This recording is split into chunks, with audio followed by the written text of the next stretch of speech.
जी अस्सलाम वालेकुम दोस्तों, मैं हूं बिलाल चौधरी और उम्मीद करता हूं आप सब खैरियत से होंगे। कंप्यूटर साइंस एमसीक्यूज की वीडियो सीरीज में लास्ट वीडियो में हमने देखे थे एमसीक्यूज 101 से लेकर 125 तक, और आज की वीडियो में हम देखने जा रहे हैं एमसीक्यूज नंबर 126 से लेकर 150 तक। 126 से लेकर 150 तक आज की वीडियो में हम एमसीक्यूज देखेंगे। देखते हैं कि हमारी आज की वीडियो का पहला एमसीक्यूज क्या है।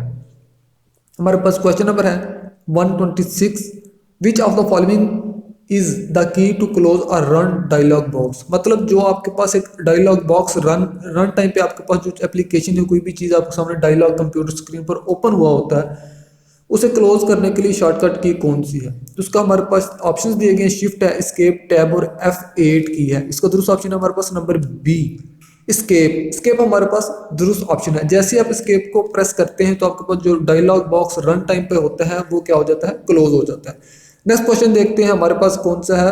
127 क्वेश्चन है जो कि junior clerk 2019 services and general administration department के पेपर में रिपीट हुआ है। Which of the following key is used to align the selected text to the left in the MS Word? Left side पर MS Word के जो हमारे पास selected text होता है उसको अलाइन करने के लिए कौन सी शॉर्टकट की इस्तेमाल होती है। Ctrl+C, Ctrl+A, Ctrl+L या फिर Ctrl+R। तो इसका हमारे पास दुरुस्त ऑप्शन है नंबर सी, Ctrl+L। अब देखते हैं कि अलाइनमेंट क्या होता है। किसी भी टेक्स्ट को यहाँ पर देखें, आपके पास शो किया गया सामने, यहाँ पर टेक्स्ट में ये आपके पास रेफरेंस के नीचे आपके पास अलाइनमेंट्स दी गई हैं। ये है जो अलाइनमेंट जो मार्क की गई है, ये लेफ्ट है, ये फिर आगे मिड है, ये फिर राइट है, ये फिर दोनों तरफ से जो बराबर की अलाइनमेंट है ये वाली है। ठीक है, तो ये जो मार्क की हुई है ये वाला, इसकी वो बात कर रहा है कि जो बिल्कुल अलाइनमेंट कहाँ पर बिल्कुल लेफ्ट में अलाइनमेंट करने के लिए हमारे पास शॉर्टकट की कौन सी इस्तेमाल होती है। तो इसका दुरुस्त ऑप्शन है Ctrl+L। अगर ए ऑप्शन की बात करें, Ctrl+C कॉपी के लिए होता है, Ctrl+A तमाम टेक्स्ट को क्या करने के लिए होता है, हमारे पास उसको सिलेक्ट करने के लिए होता है, और Ctrl+L जो है हमारे पास वो इसी का दुरुस्त ऑप्शन है दिए गए क्वेश्चन का लेफ्ट साइड पर अलाइनमेंट करने के लिए। नेक्स्ट हम देखते हैं हमारे पास 128 क्वेश्चन नंबर है, add new hardware option existing. New hardware option add करने का ऑप्शन कहाँ पर एग्जिस्ट होता है, ये हमारे पास होता है कंट्रोल बार में, जहां से हम क्या कर सकते हैं, न्यू हार्डवेयर इन कर सकते हैं, न्यू हार्डवेयर ऐड कर सकते हैं। कंट्रोल बार के मजीद एक्सप्लेनेशन में ये आपके पास स्क्रीन पर शो किया गया है। यहाँ पर देखें आपके पास हार्डवेयर एंड साउंड दिया गया है। यहाँ से आप क्या कर सकते हैं, ऐड अ डिवाइस नीचे ऑप्शन दिया गया, मतलब आप कोई भी न्यू हार्डवेयर यहाँ से ऐड कर सकते हैं। नेक्स्ट हमारे पास क्वेश्चन नंबर है 129, in window operating system dash is known as a file manager. Window operating system में क्या चीज एज ए फाइल मैनेजर कहलाती है। तो इसका दुरुस्त ऑप्शन हमारे पास है नंबर ए, विंडोज एक्सप्लोरर जो होता है उसे हम फाइल मैनेजर भी कहते हैं। दरअसल इसका नाम क्या होता है, फाइल मैनेजर या विंडो एक्सप्लोरर होता है, इन दोनों का सेम ही नेम है। नेक्स्ट हम देखते हैं हमारे पास क्या क्वेश्चन नंबर है 130 question number, CLI stands for. CLI से क्या मुराद है, हमारे पास इसका दुरुस्त ऑप्शन है number C, callers line identification. CLI stand for callers line identification. Next हम देखते हैं क्वेश्चन नंबर 131, क्या हमारा इसका दुरुस्त ऑप्शन नंबर यही है ना, कॉलर्स लाइन आइडेंटिफिकेशन। नेक्स्ट हमारे पास 131, one way to open the help menu quickly to press the shortcut key. Help menu quickly क्विकली ओपन करने के लिए हमारे पास शॉर्टकट की कौन सी है। तो शॉर्टकट की इसका हमारे पास दुरुस्त ऑप्शन है F1, नंबर सी ऑप्शन हमारे पास दुरुस्त है। F1 को आप प्रेस करते हैं तो आपके पास क्या हो जाता है, शॉर्टकट की का जो शॉर्टकट की के थ्रू हेल्प जो उसका मेन्यू वो ओपन हो जाता है। नेक्स्ट हम देखते हैं 132 है, function of dash is similar to the mouse. किस चीज़ का, हम जो प्रीवियस वीडियो है उसमें भी हम एमसीक्यूज एक्सप्लेन कर चुके हैं, लेकिन इस जो वीडियो है इसमें ये एमसीक्यूज दिया गया junior clerk 2019 services and general administration department में, इसका थोड़ा सा उसने इसका जो चेंज कर दिया, आगे पीछे लफ्ज करके उन्होंने पेश कर दिया, लेकिन एमसीक्यूज वही है। हमने वहां पर जॉयस्टिक की बात की थी और मैंने साथ में ये भी एक्सप्लेन किया था कि जॉयस्टिक माउस की तरह ही दूसरा काम करती है। तो माउस की तरह भी इन्होंने पूछ लिया, माउस की तरह दूसरी क्या चीज काम करती है, वो है जॉयस्टिक, मतलब उन्होंने वाइस वर्सा कर दिया। इसका दूसरा ऑप्शन हमारे पास है नंबर ए, जॉयस्टिक का माउस की तरह ही काम होता है। अगर आप जॉयस्टिक की बात करें तो ये आपके पास सामने जॉयस्टिक शो की गई है। नेक्स्ट हम देखते हैं क्वेश्चन नंबर 133 है, in a window PC the shortcut key for copying in Microsoft Word. Copy करने के लिए किसी भी टेक्स्ट को MS वर्ड में शॉर्टकट की हमारे पास कौन सी है। First of all Ctrl+A, Ctrl+B और Ctrl+C और Ctrl+V, ये चार शॉर्टकट कीज दी गई है। इसका हमारे पास जो कॉपी करने का ऑप्शन है वो हमारे पास है C, Ctrl+C कॉपी करने के लिए होती है। ऊपर वाली बात करें तो ये पीछे भी रिपीट करके हैं, कंट्रोल प्लस ए होता है सबको सिलेक्ट करने के लिए, जितने भी टेक्स्ट को आपने सिलेक्ट करना, सारे जो डॉक्यूमेंट होता है आपके पास शो किया गया, कंप्लीट को सिलेक्ट करने कंट्रोल प्लस ए होता है। कंट्रोल प्लस बी होता है किसी भी टेक्स्ट को बोल्ड करने के लिए, और कंट्रोल प्लस वी होता है कॉपी किए हुए टेक्स्ट को या फिर कट किए हुए टेक्स्ट को पेस्ट करने के लिए कंट्रोल प्लस वी होती है। लेकिन हमारे इस क्वेश्चन का दुरुस्त ऑप्शन है कंट्रोल प्लस सी। नेक्स्ट हम देखते हैं हमारे पास क्वेश्चन नंबर 134 है, who invented the QWERTY keyboard. आजकल जो कंप्यूटर्स पर हमारे दिया गया है, लैपटॉप्स पर, कंप्यूटर्स पर, पीसी पर, ये जो हमारे पास कीबोर्ड दिया गया होता है इसे क्वर्टी कीबोर्ड कहते हैं। अगर आप इसकी जो टाइपिंग रोज होती है ऊपर वाली रोज को देखें तो QWERTY ये लिखा होता है सबसे पहले लेफ्ट हैंड के अंदर जो आती है हमारे पास की, इसको क्वर्टी, इसी नाम से क्वर्टी कीबोर्ड कहा जाता है। जो क्वर्टी कीबोर्ड किसने याद किया? क्रिस्टोफर लैथन शोल्स ने। हमारे पास इसका दुरुस्त ऑप्शन है नंबर ए। नेक्स्ट हम देखते हैं हमारे पास क्वेश्चन नंबर, ये क्रिस्टोफर लैथन शोल्स की दिया गया डिटेल आप देख सकते हैं कौन कौन सा था, कहां से था, लैथन शोल्स ने क्या किया था, यही इजाद किया था। नेक्स्ट हम देखते हैं 135 क्वेश्चन नंबर हमारे पास, the thin black cross shape pointer in MS Excel is used to. Thin black cross जो पॉइंटर होता है वो MS Excel में किस लिए यूज होता है? ये service and general administration department का ही ये MCQs है। तो ये यूज होता है हमारे पास, इसका दुरुस्त ऑप्शन है number A, complete list and fill patterns. तो ये थोड़ा सा एक्सप्लेन करने वाला यहाँ पर देखते हैं आपके पास, ये जो इसकी बात कर रहा है, ये थर्ड वन, ये आपके पास दिए गए हैं जो माउस हमारे पास हैं, पॉइंटर्स हैं, कितने यूज होते हैं? 1 2 3 4 5 6 तरह के माउस पॉइंटर्स यूज कर सकते हैं। लेकिन जो थर्ड वन है वो इस क्वेश्चन में इसी की बात कर रहा है। ये होता है, इसको अगर आप पकड़ के ना किसी भी चीज को फिल करना चाहते हैं, उसको नीचे आप ड्रैग करेंगे ना तो वो सारी चीजें फिल हो जाएंगी। तो ये क्या होता है? कंप्लीट लिस्ट को कंप्लीट करने के लिए और फिल द पैटर्न्स को करें। इसके अगर एक्सप्लेनेशन आप देखें तो use copy for extra stories and the fill the handles, ये भी इसमें दिया गया है। लेकिन हमारे क्वेश्चन के मुताबिक दुरुस्त ऑप्शन जो दिए गए ऑप्शन है उनमें से नंबर ए हमारा दुरुस्त ऑप्शन है। क्वेश्चन नंबर हमारे पास है 136, इन MS Access which of the following data types allows alphanumeric characters and special symbols।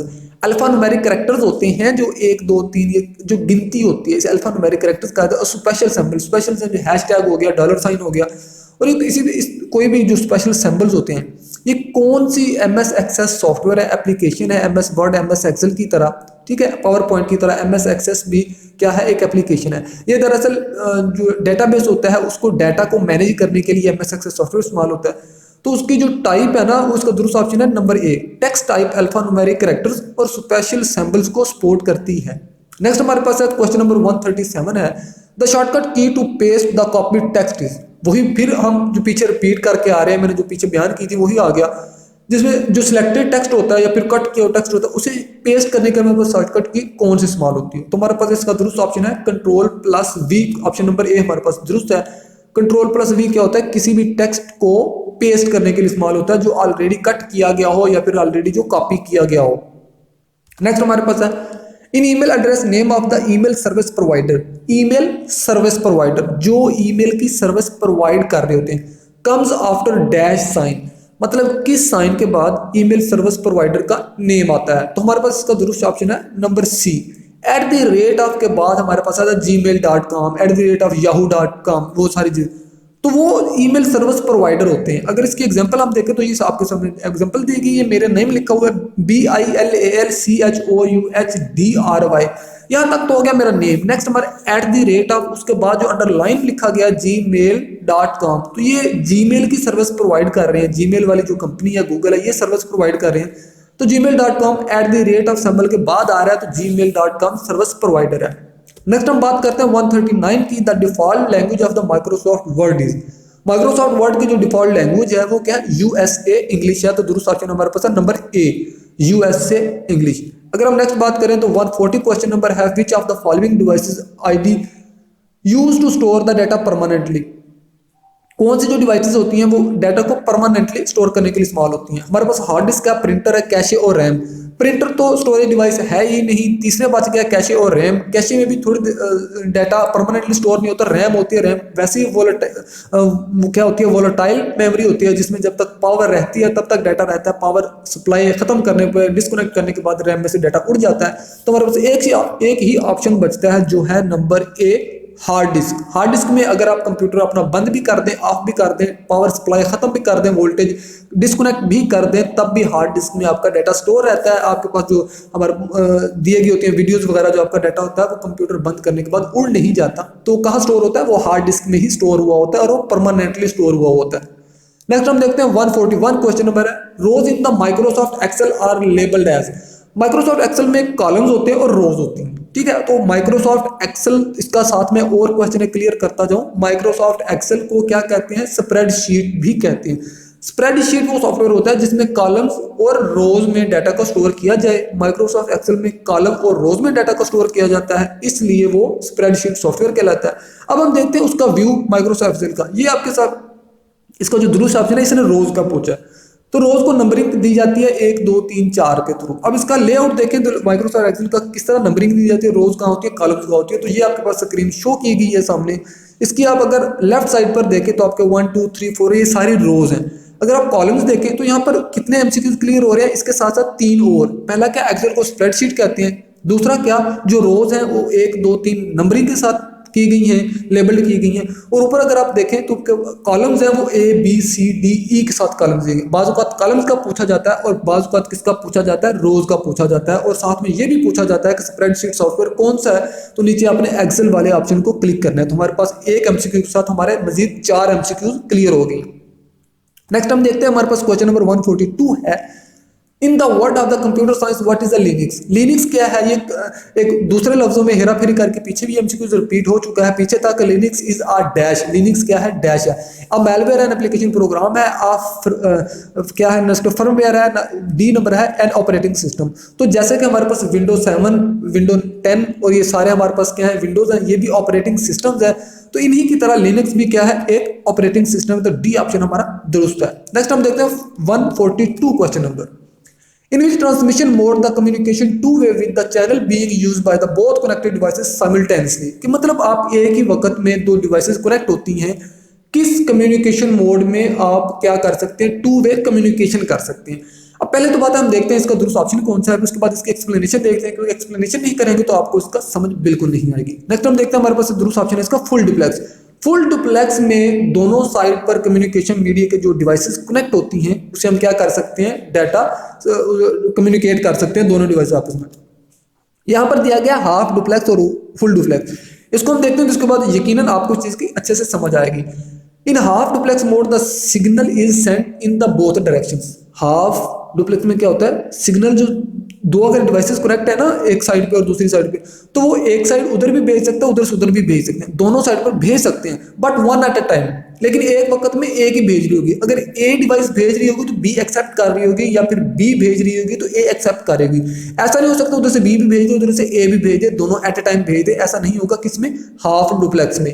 In full duplex mode, लेकिन फुल डुप्लेक्स में क्या होता है, the signal is sent in the both directions at the same time. Same time A भी भेज सकती है device और बी डिवाइस भी भेज सकती है। In a half duplex mode both devices can transmit the signal but one at a time. In a full duplex mode both devices can transmit the signal at the same time. सही है, तो one at a time और same time में इसी का difference है। तो वो यही बात पूछ रहा है, किसमें एट अ टाइम हम साइमल्टेनियसली, साइमल्टेनियस का मतलब होता है एक ही वक्त में जो कम्युनिकेशन ट्रांसमिशन मोड है उसमें किसके थ्रू कम्युनिकेट कर सकते हैं। तो इसका हमारे पास दूसरा ऑप्शन है number C, full duplex. Next अगर हम बात करें तो हमारे पास 144 क्वेश्चन नंबर है, a type of the malware often disguised as a legitimate software is. वो कहता है जो मैलवेयर होते हैं अनट्रस्टेड सॉफ्टवेयर, जो आपके सिस्टम को क्या कर सकते हैं, हार्मफुल डैमेज कर सकते हैं। सही है, लेजिटिमेट सॉफ्टवेयर, इसका दूसरा ऑप्शन हमारे पास ट्रोजन हॉर्स। तो जहाँ पे मैलवेयर की बात आ जाए, यहाँ वहाँ अगर वायरस दिया गया तो वायरस भी हो सकता है, लेकिन ट्रोजन हॉर्स दिया गया तो ट्रोजन हॉर्स पहले होता है, क्योंकि ट्रोजन हॉर्स ज्यादा डैमेज करता है रेदर देन वायरस। उसकी रीजन ये है कि ट्रोजन हॉर्स को किसी कंप्यूटर सिस्टम या कंप्यूटर सॉफ्टवेयर के साथ अटैच होकर सिस्टम में दाखिल होने की जरूरत नहीं पड़ती। जो वायरस होता है, वायरस किसी ना किसी प्रोग्राम के साथ, किसी न किसी एप्लीकेशन के साथ ऐड होकर, जुड़कर फिर आपके प्रोग्राम में, आपके सॉफ्टवेयर में, आपके सिस्टम में एंटर होता है। नेक्स्ट हम देखते हैं 145 question number, computer virus is. Computer virus क्या है? Computer virus basically number D option हमारे पास जरूर है, कंप्यूटर प्रोग्राम ही है, जो कि कहा जाता है कि पाकिस्तानी दो भाई थे, उन्होंने इजाद किया था। तो ये क्या करता है, आपके फाइल्स को करप्ट कर देता है, डाटा को डैमेज कर देता है। 146 क्वेश्चन हमारे पास, विच ऑफ द फॉलोइंग, जो कि services and general administration department junior clerk 2019 के पेपर में आया था, which of the following is not one of the Excel's what if function. Excel का व्हाट इफ फंक्शन कौन सा नहीं है, जिसका हमारे पास दुरुस्त ऑप्शन है नंबर डी। इसके जो फंक्शन होते हैं उसमें से ऑटो लाइन जो एक फार्मूला में फंक्शन लगती है, तो इसका आपने क्या कौन सा व्हाट इफ फंक्शन नहीं है, ऑटो लाइन। नेक्स्ट हम देखते हैं 147 हमारे पास क्वेश्चन नंबर है What PowerPoint features will you use to apply the motion effects objects of the slides। ये पीछे भी रिपीट हो गया है लेकिन लफ्ज आगे पीछे है, उन्होंने उसको आगे पीछे करके एक न्यू एमसीक्यूज बना दिया, न्यू एक हमारे पास ऑप्शन बना दिए। What PowerPoint features कौन से यूज होते हैं, apply motion effects on the object slide, मतलब पावर पॉइंट में स्लाइड्स पर मोशन इफेक्ट्स डालने के लिए कौन सा फीचर यूज होता है, इसका हमारे पास number A slide transition. Slides, एक स्लाइड एंड हो रही होती है, दूसरी एग्जिट हो रही होती है, दूसरी एंटर हो रही होती है, तो उसके दरमियान कौन से जो फीचर्स होते हैं उन्हीं की बात कर रहा है, स्लाइड ट्रांजिशन फीचर होते हैं। ये आपके स्क्रीन पर सामने स्लाइड ट्रांजिशन शो किए गए हैं, नीचे फ्लैश है, पुश है, वाइप है, स्प्लिट है, रिवील है, तो ये सारी आपके पास स्लाइड ट्रांजिशन है, इन्हीं की वो बात कर रहा है। नेक्स्ट हमारे पास 148 क्वेश्चन है, इन PowerPoint 2007 an orderly display of the information using different media elements is known as। मैं अगेन रिपीट कर रहा हूँ, इन PowerPoint 2007 an orderly display of the information using different media elements is known as। मतलब display करना आपकी information को using different media elements, वो क्या कहलाता है, वो लेआउट कहलाता है। अगर लेआउट इसका दुरुस्त ऑप्शन हमारे पास है नंबर डी। तो अगर हम लेआउट की बात करें, किस चीज की बात करें, तो ये आपके पास देखें, ये लेआउट है पावर पॉइंट में ये होता है, लेआउट दिया गया। ये पहले वाला टाइटल स्लाइड, इसमें कोई चीज ब्लैंक नहीं है, लेकिन नेक्स्ट देखें तो हमारे पास टाइटल एंड कंटेंट लिखा हुआ है, इसमें आपको पिक्चर भी सामने दिया गया, मतलब यहाँ पे पिक्चर भी पुट कर सकते हैं, कोई छोटी सी वीडियो भी पुट कर सकते हैं, कोई तस्वीर वगैरह सारी चीजें इसमें लगा सकते हैं। ये मीडिया एलिमेंट्स जो उसने सामने दिए गए उनकी वो बात कर रहा है। मीडिया एलिमेंट्स इसी को कहते हैं ना, पिक्चर होगी, कोई एनिमेशन चीज होगी, कोई वेक्टर ग्राफ हो गया, तो उन चीज की वो बात कर रहा है मीडिया एलिमेंट्स। तो ये सारा क्या कहलाता है, ये लेआउट कहलाता है। नेक्स्ट हमारे पास 149 क्वेश्चन नंबर है 149, in Microsoft Windows 7 dash can give you information about whether. मतलब वेदर के रिलेटेड 2007 जो विंडो है उसमें आपको क्या चीज इंफॉर्मेशन दे सकती है, इसका हमारे पास दुरुस्त ऑप्शन है नंबर बी गैजेट्स। गैजेट्स आप जैसे ही ओपन करेंगे तो आपको क्या इंफॉर्मेशन वेदर के बारे में दे दी जाएगी। अगर इसको मजीद एक्सप्लेन करें तो ये सामने आपके पास गैजेट्स विंडो 2007 के शो किए गए हैं। क्या कैलेंडर है, क्लॉक है, CPU, meter, currency, feed headlines, picture, puzzle, slide show, weather and window media. ये लास्ट में देखिए आपके पास वेदर दिया गया है, तो ये विंडो गैजेट्स की बात कर रहा है वेदर। तो आपने साथ साथ में दूसरे इसलिए रिपीट करें तो बाज़ वो किसी दूसरे का पूछ लेता है, क्लॉक, सीपीयू, मीटर या फिर कैलेंडर वगैरह का, तो दूसरों में भी जो चीज़ें हैं वो भी आपने एक नजर देख लेनी है। आज की वीडियो का नेक्स्ट हमारे पास 150 और लास्ट क्वेश्चन है, When you insert a comment in a document, जब आप कोई भी कमेंट किसी डॉक्यूमेंट में इंसर्ट करते हैं, द कमेंट इन आ, वो कमेंट कहाँ पर शो हो रहा होता है, स्लाइड बार, साइड जो आपके साइड बार होती है ना, वहां पर कमेंट शो हो रहा होता है, तो वो कहता है कमेंट इन आ। कमेंट कहाँ जाता है, साइड बार में। अगर हम इसकी मजीद एक्सप्लेन करें तो ये आपके पास कमेंट अगर आपने कहीं पुट किया हुआ है तो आपके पास लेफ्ट राइट साइड पे आपके क्या नीचे शो हो रहा है, अ कमेंट विदाउट लाइन, कोई भी लाइन नहीं है, वहां पे आपने कोई कमेंट पुट किया तो वहां पे ये चीज शो हो रही होती है साइड बार में। ये जो सामने एरो का निशान रेड का शो कर रहा है, इस बार को क्या कहते हैं, साइड बार कहते हैं। आज की वीडियो में इतने ही थे हमारे पास एमसीक्यू 126 से लेकर 150 तक। उम्मीद करता हूं आपको कुछ ना कुछ जरूर सीखने को मिला होगा। नेक्स्ट वीडियो तक अपना ख्याल रखिएगा। अल्लाह आपका निगहबान हो, अल्लाह आपके लिए आसानियां पैदा करे। बहुत शुक्रिया।